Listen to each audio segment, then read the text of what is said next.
author. He was born here but raised in Oceanside, California. His dad was mayor and his mom was a school teacher. He received a degree in political science with a history minor from BYU in 1978. Bagley's a dad to two great sons, a brother to the historian Will Bagley, and he's quite possibly boyfriend to someone in this club. While he was at BYU, he began cartooning kind of by mistake. And some women who were there at the time say they have Pat Bagley to thank for BYU finally retiring the school's policy for women to wear dresses to school.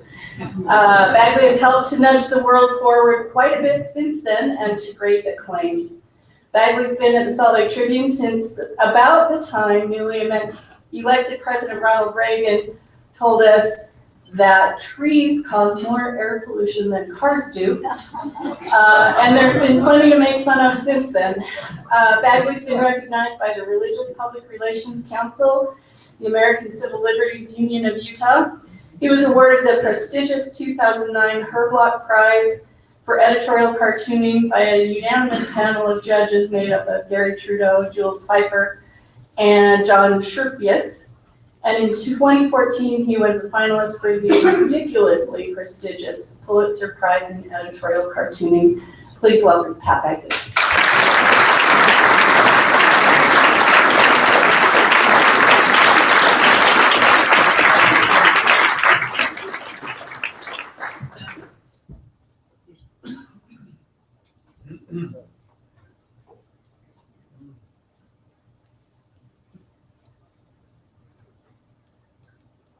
I need visual aids.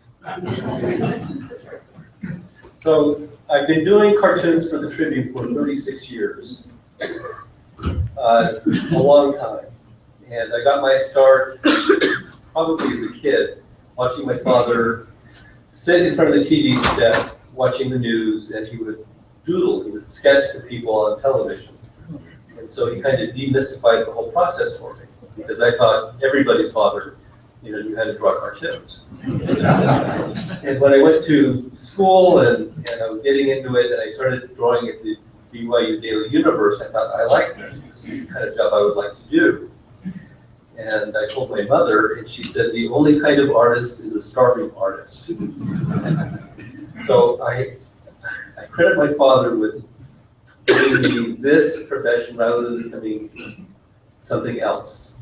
And it's worked out well for me, and I hope it's worked out well for the people of Utah. I was looking at, there are 4 characteristics of a 4-way test, and I qualify for 2 of those anyway.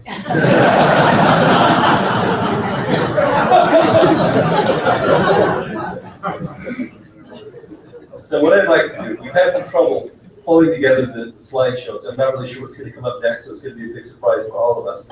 But thanks to the people who were able to hold this together. I appreciate that. This is the first cartoon, and this is an old cartoon. This goes back 25, 30 years. So this issue has been going on ever since I've been at the Tribune. When I first started 36 years ago, it was the Sagebrush Rebellion. And now we have it coming up again with the lawsuit to try to take federal land. It's an ongoing thing. This is kind of a grim one. You've also seen that picture of the boy who washed up on the Turkish coast. His name was Alan Kurdi. And one of the reasons, the whole world stopped and just took a step back when they saw this. Because we've all seen, a son, daughter, somebody passed out, dead to the world, and looking just like this. And I think that's why it affected people. That could be my child. And in a sense, he is our child. This is probably the most popular cartoon I've ever done. This is Malala, who was, there was the attempted assassination by the Taliban, and she recovered, and she won the Nobel Prize just a couple years ago. And it says, what terrifies religious extremists like the Taliban are not American tanks or bombs or bullets, but it's a girl with a book. And when that was published, it went to Salt Lake, of course. I sent it out to my syndicate, and they sent it out, and they've got 800 publications that they send us out to around the world. And it just went viral. It went huge. And I started getting this back to me, translated it into Russian, into Arabic, into Italian. So it just went all over the place because it's true. Okay, here's a local one. We had the last one stuffed. You can see Yellowsaurus, the dodo,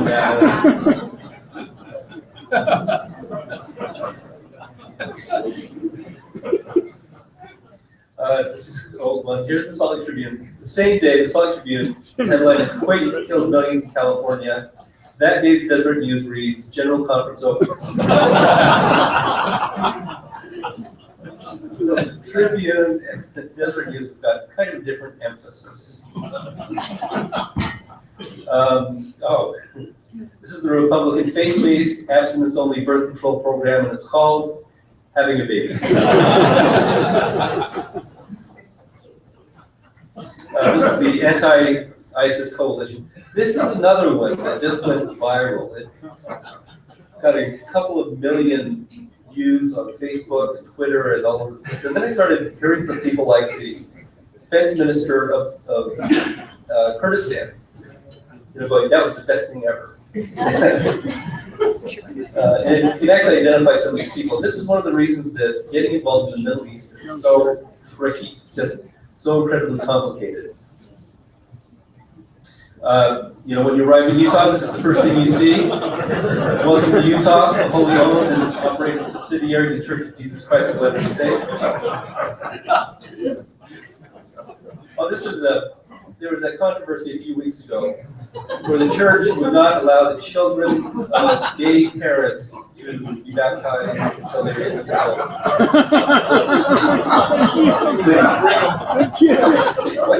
Why should you have been gay?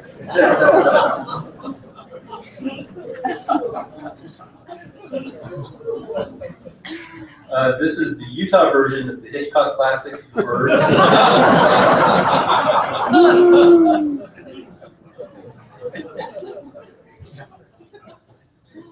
This, I think, is the cartoon that really describes the unique relationship between church and state that we have. This is the best thing I've done to describe it. And you see somebody in the church office building, some official. He says, "Sister Finchley, I'm tired of all these stories in the media that say the church calls all the shots in Utah. Have the legislature pass a resolution denying it."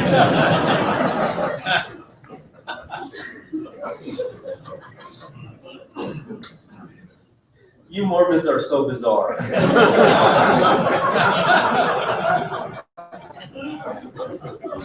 And if I'm right, the next one's kind of the other side of this. No, we're back to the beginning. That's good. Okay. So these are all that I brought. Now, that means we have lots of time for questions. I'm happy to cover anything. The Salt Lake Tribune recently, over the past 8 years, has gone through different ownerships, and things are kind of interesting, let's say. So if you want to talk about that, that's fine. I'm open to anything. So, question? Which cartoon were you a finalist for the Pulitzer? Well, the question is, which cartoon qualified me to be a finalist for the Pulitzer? And it was actually a portfolio of cartoons.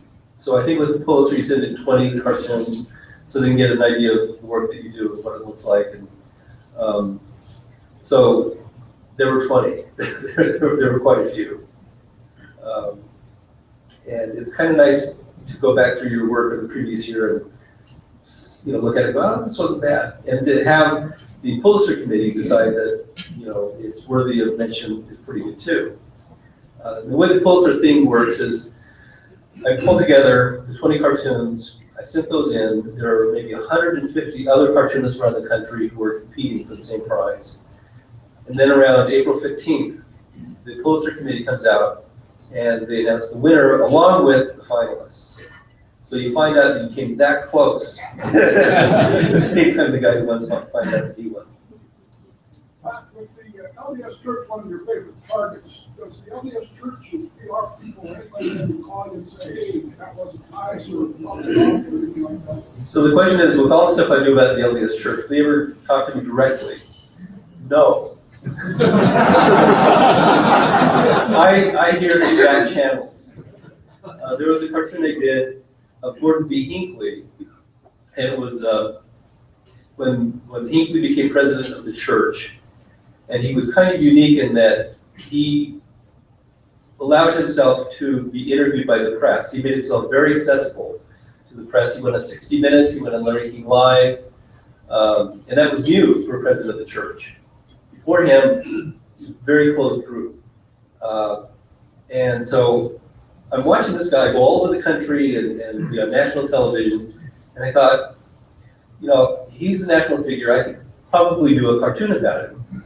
But to my knowledge, nobody had ever done a caricature, a cartoon featuring a prophet of the LDS Church. And so I thought, you know what, he's out there, he's fair game. So I did this cartoon where he's in the studio with Larry King, and Larry King is saying, when we return, more of Mormons, ordinary people just trying to become gods. And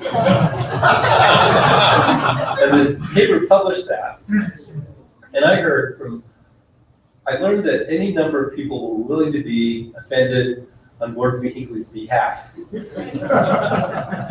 know, I got calls, I got letters saying that this is sacrilegious, and how dare you do this to, you know, the city prophet of the Lord.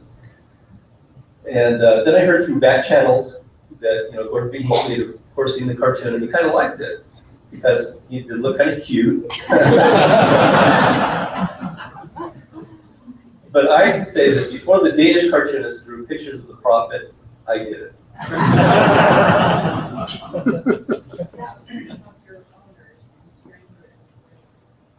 Okay, so the question is, do any of my bosses, have they killed cartoons?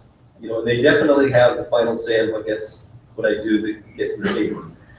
They've been fairly reasonable with me, very generous with me, so that there have only been a few cartoons where they killed that cartoon. And in one or two instances, they may have been right.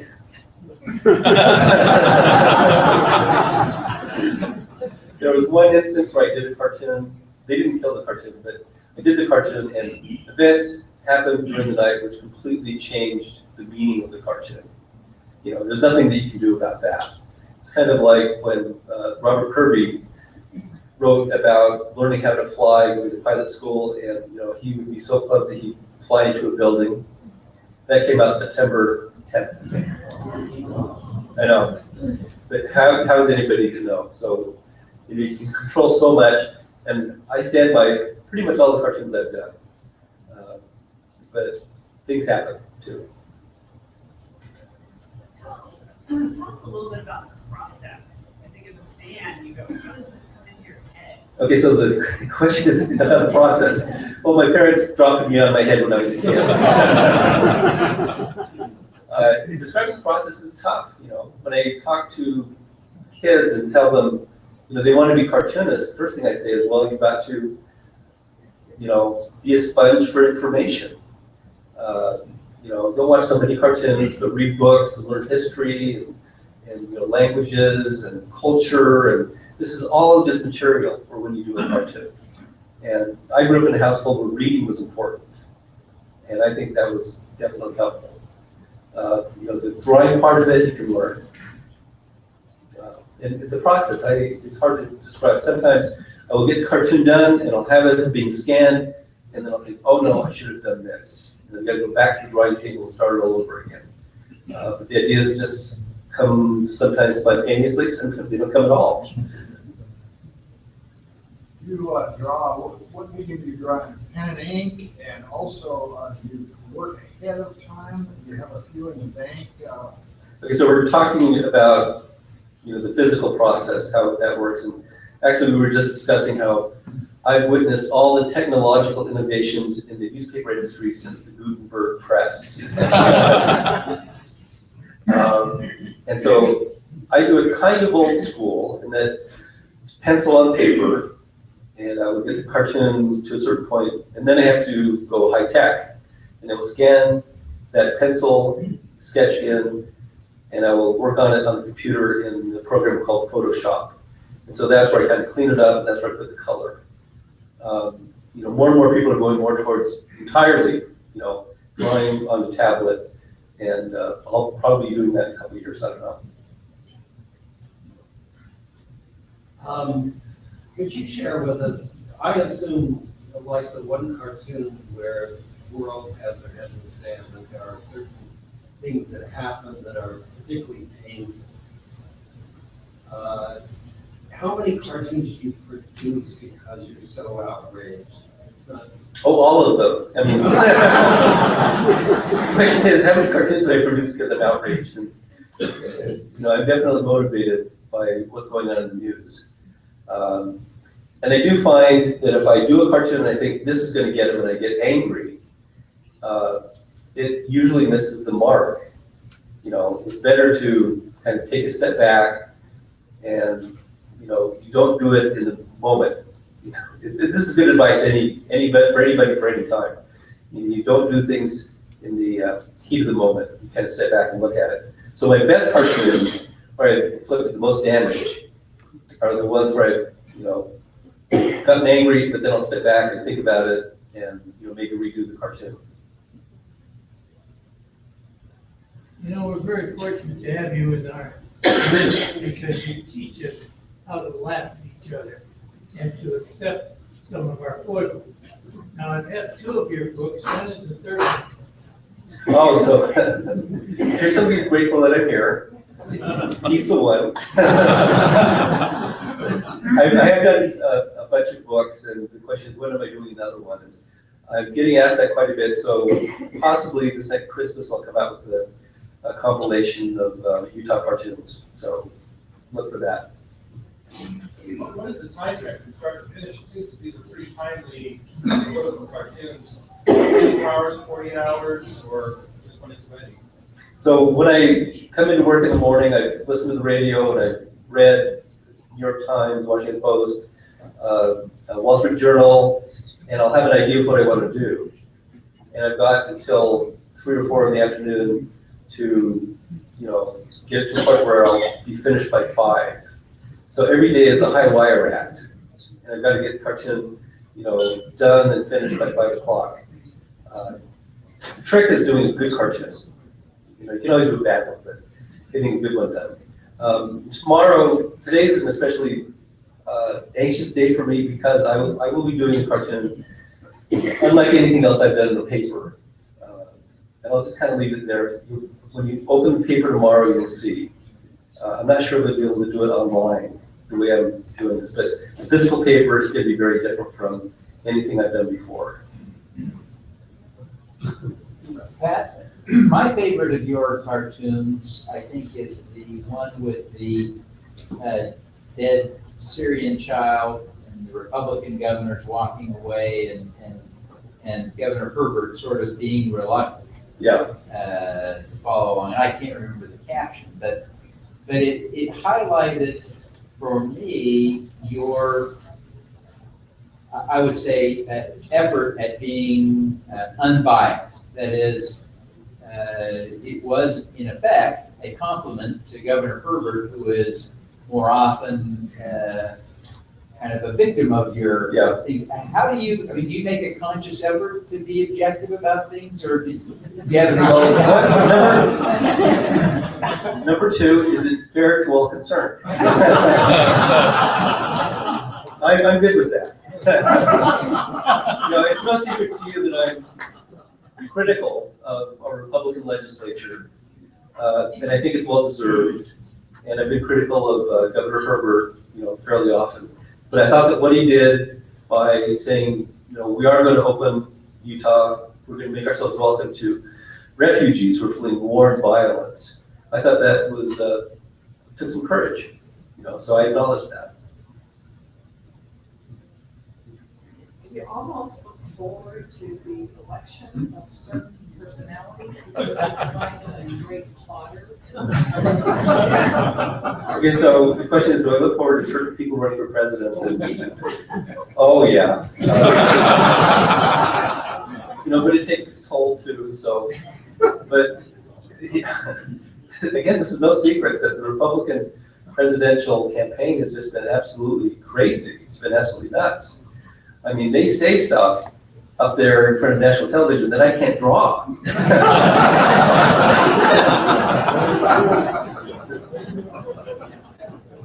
So it's just bizarre. Standpoint, my sister very well. The thing you do where you have people do a caption for your cartoons, I assume that you have some kind of a title in your own head. Would you ever consider publishing those with your captions? Okay, so you're referring to in your own words, where I do the picture and then people send in possible captions, and you're assuming that I have a caption in mind when I do this, and I don't. You know, I have no idea, no clue. And it's exciting for me to see what people come up with when I get the 200s. People send in their suggestions, and they usually come up with something that's really good. You know, so no, I have no idea what's going to be in it. You know, we've admired you for many years. I'd be interested in knowing who you admire as a great cartoonist. Oh, so my role models were Pat Bagley, who is just a master. And he's actually from Australia, but he was brought over by the Denver Post and then ended up with the Washington Star. But he changed the look of editorial cartooning in America. You know, before Pat Bagley, cartoons were vertical and very heavy-handed. You know, there'd be a hammer hitting a thumb, and the hammer would be Russia, and the thumb would be Hungary, or the hammer would be Republicans, and the thumb would be Democrats. You know, it was pretty heavy-handed. Pat Bagley brought in humor, and he drew these things that were just absolutely hilarious, and they were fun to look at, and the whole picture told a story. And all of a sudden, all of the cartoonists in America started doing it his way. So he was definitely, you know, one of the masters. One of the others is Jules Pfeiffer, who I loved his looseness. I loved the intelligence behind the cartoon. So those are two people that definitely influenced me. And Dad, my dad. Sometimes in the morning, I'll sit with my kids and I'll laugh over a cartoon. And then my kids will come over and look at it and they'll say, I don't get it, what's funny? And sometimes it takes 5 minutes to explain all of the background so that they get it. Okay, so you're raising a cartoonist. No, that's exactly what I did with my father. He would laugh at something and I would make him explain it. You know, it took a long time sometimes. So my question for you is, are there ever topics that you think this might be good one to tackle, and you get started, and it just turns out to be too complicated to represent in one image, and then you have to abandon it? That's it. The question is, do I have to abandon something because it's just too complicated, too many moving parts? No, I take it as a challenge. You know, and I hear that voice in my head say, there are just too many. You can't do the whole thing. And no, I can't do the whole thing, but I can, you know, I can pull back enough that I can get enough of this and I can get the general idea of it. And so I take that as a challenge when things are just way too complicated. For example, the cartoon with the Middle East and people pointing guns at each other. And I was trying to explain to somebody, you know, why it's so complicated in the Middle East. You got Sunnis and Shias and Kurds and the Turks, and everybody's got their own agenda. And you know, I could try to explain that in the cartoon by writing it, but that image captured it.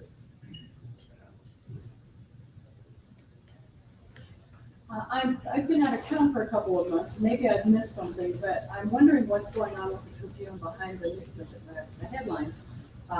Is the lawsuit still going on? I noticed the paper on Tuesday was a shadow of its former self. What's happening behind the scenes there? Okay, so the Tribune has, about 10 years ago, got bought up by a hedge fund.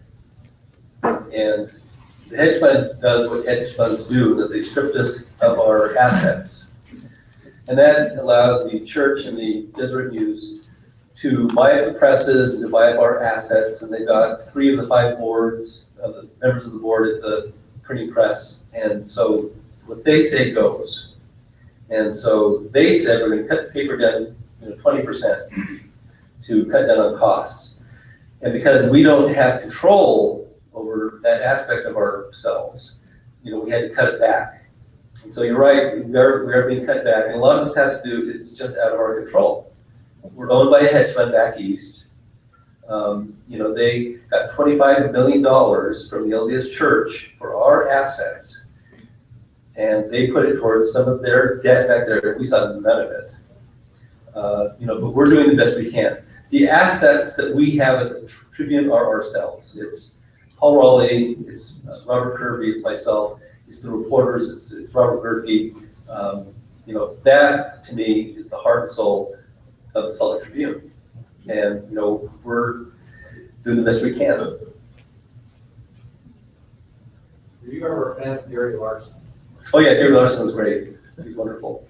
I thought about doing his style and, being a ghost writer for him. That would be kind of fun. But he retired, he's gone. Congratulations on the Trib block and the inclusion for the Pulitzer. I think you hope to change people's minds, maybe change people's votes. Tell me if I'm wrong. Do you have feedback sometimes that a cartoon that you've done has actually changed someone's mind or helped them change someone else's? If I do cartoons that have to do with local issues, that they can have more impact than something that's national. So there have been cartoons that I've done on that national or local issues that have made a difference. People told me later, yeah, they saw the cartoon and they changed their minds. They didn't go that route. There was a cartoon in today's paper where I take the legislature to task, saying that they kind of ignored the needs and basic wants of people of Utah in favor of lobbyists and corporations. I've been watching the legislature now for 35 years, and every year you get up there and I think they can't be as bad as I remember last year. And I keep thinking the pendulum has got to swing back at some point. And I think that they actually kind of, snapped the tether this time. And I think that people are a little upset. And so I did the cartoon today, which you can see in the paper. But at the same time, you have a lot of people like Representative Madsen. If you saw that story, that he said he's going to leave the country and pretty much blaming the Utah legislature for it. And there are a lot of people who are mad at the legislature taking our resources and our time to investigate the U of U athletics department, all because they won't play a game with BYU. And you look at this stuff and you go, this is kind of petty. This has got to stop. And I think, like I said, it's been 36 years, but I think that I see a little blowback, a little pushback finally. And maybe we'll get a little balance up there. And that's all they're really asking for. I have two questions actually. One kind of piggybacks off of the gentleman trying to explain the cartoon to his children. Do you ever temper your direction because you feel like maybe the readership is not as sophisticated or up to snuff on the topic? Well, I guess the question is, do I have to think about what people are going to understand if I do this cartoon? And yeah, I have to assume that the readership of the Salt Lake Tribune is up on politics to a certain degree. But if it's an esoteric kind of thing, then I have to put more labels on it, I've got to explain it more. So I am conscious of what the readers see and what they might be confused by. And then the second question I have is regarding intellectual property. So do you own the cartoons that you make, or does the Tribune? Oh, I think I own them. Thing in there. We haven't really explored that. Thank you, Pat, for being a featured artist at the Bountiful Davis Art Center right now. The illustrators exhibit is very good there. My question is, how is the youth coming along in arts? The youth? Yes. Well, I can address the whole cartooning side, and my kind of job is disappearing. When I started the Tribune, there were 300 full-time cartoonists in America doing what I do, and now there are maybe 40. So those jobs are gone; they're not coming back. But the internet is pretty democratic, and people started doing cartoons. And instead of going to some syndicate and getting them to buy it, you can just throw it up there. And a lot of people have done that, and they've done very well. So I'd say that it's all sixes, really. I mean, there's many people doing what I do now, but they do it differently. It's all online. I actually kind of like the millennials, and I kind of like the upcoming generation, because they're engaged and they're aware and they do pretty good stuff. So anyway, I've probably gone over my time. I'm okay? Okay. Do you run into many cartoonists who get burned out? I mean, just like authors, it's hard to keep getting a hit after a hit. You run into burnout, or do you see that among others in your field? So the question is about burnout, and occasionally, yeah, somebody just kind of hangs it up, but it's addictive, and I see them coming back. You know, I'm thinking of 3 or 4 different cartoonists who retired or, you know, just had too much, and then they're back. You know, they can't stay away from it. It's like cocaine. Can you tell us whether Gary Trudeau's Dewsbury is going to survive the downsizing in the Tribune? And if so, could they maybe increase the type size?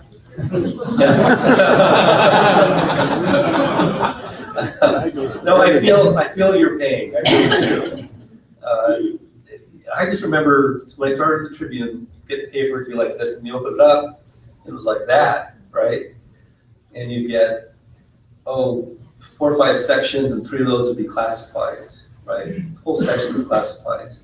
And that's really what's hurt the newspaper industry, is the disappearance of classified ads. You know, that was our moneymaker, but that's gone, it's gone forever.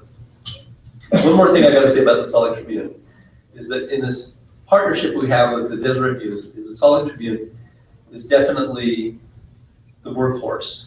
We bring in 2/3 of the revenue to the partnership. We have, you know, half again as much of the readership of the Deseret News, almost twice as much as the Deseret News. So in my view, well, the Salt Lake Tribune never lost money until this deal that they made with the hedge fund, you know, a couple of years ago. But before then, the Salt Lake Tribune was always in the black. Even when things got tough, even when we lost the classifieds, the Salt Lake Tribune managed to make money. So I don't know.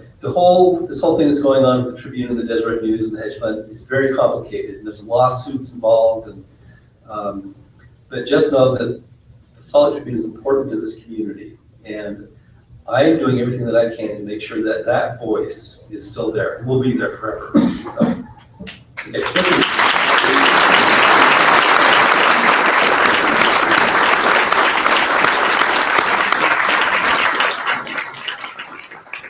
Thank you, Pat. It's always inspiring to see someone whose work can make a difference.